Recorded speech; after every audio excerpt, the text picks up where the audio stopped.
तो अमेरिका के राष्ट्रपति डोनाल्ड ट्रंप से बातचीत के बाद पुतिन फिर से नई रणनीति और हमलों की नई रफ्तार के साथ यूक्रेन पर बारूद बरसा रहे हैं। मकसद है जल्द से जल्द कीव पर कब्जा करना।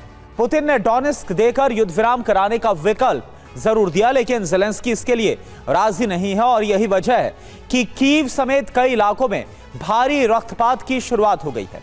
डोनेस्क में जीत के सिलसिले को आगे बढ़ाते हुए सुमी, खार्किव और खैरसवा में भीषण अटैक किया गया। 24 घंटे में ही यूक्रेन में 1500 से ज्यादा सैनिकों की मौत हो गई रूसी हमले में। देखिए आप,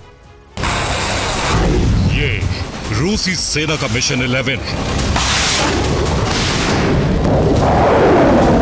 जैसे पूरा करने के लिए मिसाइल और ड्रोन का बेहिसाब इस्तेमाल शुरू हो चुका है। नतीजा यूक्रेन की राजधानी कीव समेत दूसरे शहर भुगत रहे। UEM Jaipur is a perfect target for prospective students aspiring for good jobs, good education with future-ready skills. Report के मुताबिक रूसी सेना के पास अब सिर्फ 11 दिन है।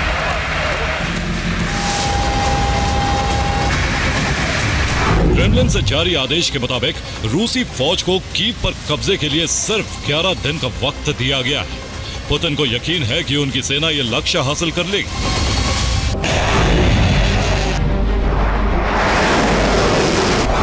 पुतिन के नए मिशन की शुरुआत ट्रंप से फोन पर हुई बात के बाद शुरू हुई है। अब टॉम हॉक मिसाइल आने की चिंता खत्म हो गई है और पुतिन ने ट्रंप को एक बार फिर युद्ध विराम की शर्त बता दी है।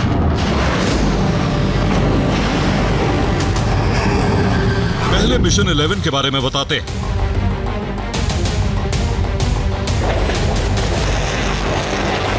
अक्टूबर में रूसी सेना को कीव पर कब्जा करना है। 11 दिनों में रूसी सेना को मिशन पूरा करना होगा।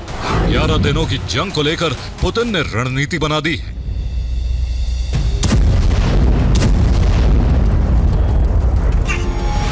इस मिशन का ही असर है कि पिछले 24 घंटे में यूक्रेन पर भीषण हमले हुए।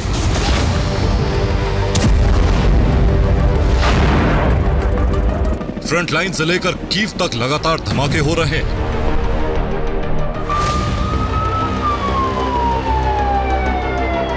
चौबीस घंटे में यूक्रेन के 260 मोर्चों को निशाना बनाया गया। रूस की तरफ से 1100 आर्टिलरी यूनिट ने हमले की कमान संभाली। 24 घंटे में ही यूक्रेन के 30 सैन्य ठिकानों को तबाह कर दिया गया।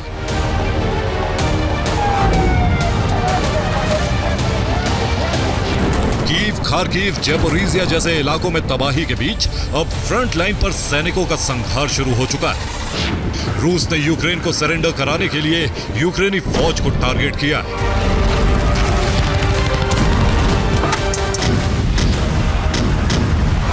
चौबीस घंटे में ही यूक्रेन के 1565 सैनिकों की मौत हो चुकी है। यह आंकड़ा वक्त के साथ और बढ़ सकता है। रूस जानता है कि फ्रंटलाइन पर सैनिकों की कमी होते ही यूक्रेन ट्रेनिंग सेंटर में मौजूद नए जवानों की तैनाती करेगा। इसीलिए यूक्रेन में सैन्य ट्रेनिंग केंद्रों को भी निशाना बनाया जा रहा है।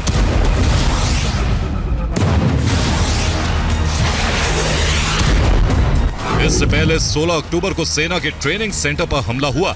यूक्रेन की तरफ से मरने वालों का आंकड़ा जारी नहीं किया गया। सितंबर में चेरनीहिव में सेना के ट्रेनिंग ग्राउंड पर हमला किया गया। जुलाई में भी सेना के ट्रेनिंग सेंटर पर मिसाइल से हमला किया गया। रूसी हमले में 1 दर्जन से अधिक विदेशी लड़ाके मारे गए थे।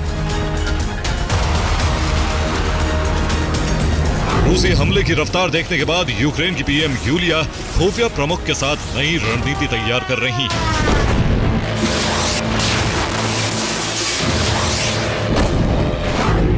यूक्रेन बार बार एयर डिफेंस को मजबूत करने की मांग कर रहा है। इसीलिए मिसाइलों के आने से पहले ही रूस ने यूक्रेन में मौजूद खाली हो चुके पेट्रियट एयर डिफेंस को नष्ट करना शुरू कर दिया। यूक्रेन पैट्रियट के लिए मिसाइल मांग रहा है और रूस पैट्रियट एयर डिफेंस को टारगेट कर रहा है। रूसी हमले में यूएस का डिफेंस सिस्टम नष्ट हो गया है। रूस ने सटीक निशाने के लिए इस्कैंडर मिसाइल से प्रहार किया। रूस यूक्रेन में खाली हो चुके एयर डिफेंस पर प्रहार कर रहा है। यूक्रेन में पैट्रियट मिसाइलों की भारी कमी है और इसकी वजह से एयर डिफेंस खाली है, निशाना बन रहे हैं। यूक्रेनी सेना भी रूस के टारगेट पर है और फ्रंटलाइन पर रूस ने यूक्रेनी कमांड सेंटर को नष्ट कर दिया है। रूस के हमले में यूक्रेनी रडार सिस्टम भी भस्म हो गया है। कमांड सेंटर में मौजूद यूक्रेन के सैनिकों की मौत हो गई। फ्रंट लाइन पर रूस के हमले और तेज हो गए हैं। देखिए आप।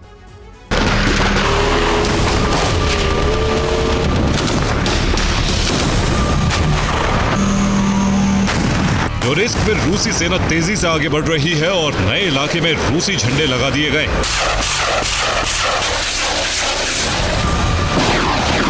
कीव के बाद सबसे अहम लड़ाई डोनेस्क के लिए ही है, क्योंकि पुतिन डोनेस्क पर कब्जे का मिशन किसी कीमत पर नहीं छोड़ेंगे, यह जाहिर हो चुका है।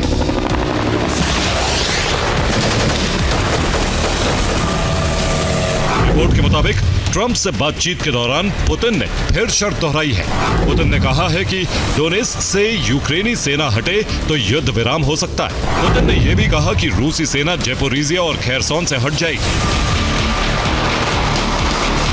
लुहांस्क पर रूस का कब्जा है और डोनेस्क पर कब्जे का प्लान पुतिन का एक बड़ा मिशन है।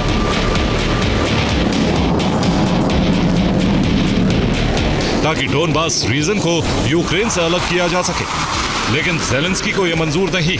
इसीलिए रूस डोनेस्क ही नहीं बल्कि यूक्रेन के कई इलाकों में हमले कर रहा है। सूमी की तरफ से रूसी सेना आगे बढ़ रही है। शनिवार को सूमी में एक गैस स्टेशन नष्ट हो गया। खार्किव में भी रूसी हमलों से तबाही जारी है। युद्ध के दो और शहर लगातार हमलों से दहल रहे। इसमें पहला नाम ज़ेपोरिज़िया का है और दूसरा खेरसोन का। दोनों जगहों पर बड़े हिस्से पर रूसी सेना का कब्जा है और यहां भीषण जंग चल रही है। खेरसोन पर कब्जे के लिए रूसी सेना ताबड़तोड़ हमले कर रही है और लगातार रिहायशी इलाकों को टारगेट कर रही है।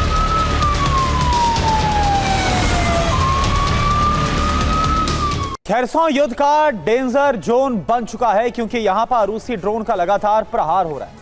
रूस के हमलों से खेरसोन में कई इमारतों में आग लग गई। खेरसोन में शनिवार को ड्रोन धमाकों की वजह से कई गाड़ियों में आग लग गई।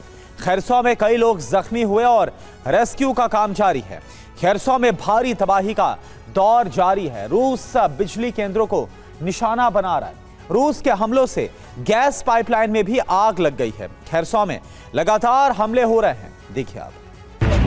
खार्किव में रूसी ड्रोन से रॉकेट फैक्ट्री को भी टारगेट किया। एक के बाद एक कई ड्रोन हमले से कारखाने को भस्म कर दिया गया। ड्रोन और मिसाइल के साथ ही रूस ने अपने फाइटर जेट और बॉम्बर से बम से भी हमला किया। ये रूस के FAB 3000 बम का हमला है। नाम के मुताबिक ही इस बम से 3000 किलो बारूद का धमाका होता है। यूक्रेन के अहम ठिकानों को एक ही हमले में खत्म करने के लिए इस बम का इस्तेमाल होता है। माना जा रहा है कि ऐसे कई बारूदी तूफान का सामना अभी यूक्रेन को करना पड़ सकता है, क्योंकि रूस को ड्रोन हमलों से भारी नुकसान हुआ है और पुतिन यूक्रेन को पूरी तरह तबाह करने का ऑर्डर जारी कर चुके हैं। Bureau report, TV9 Bharatvarsh.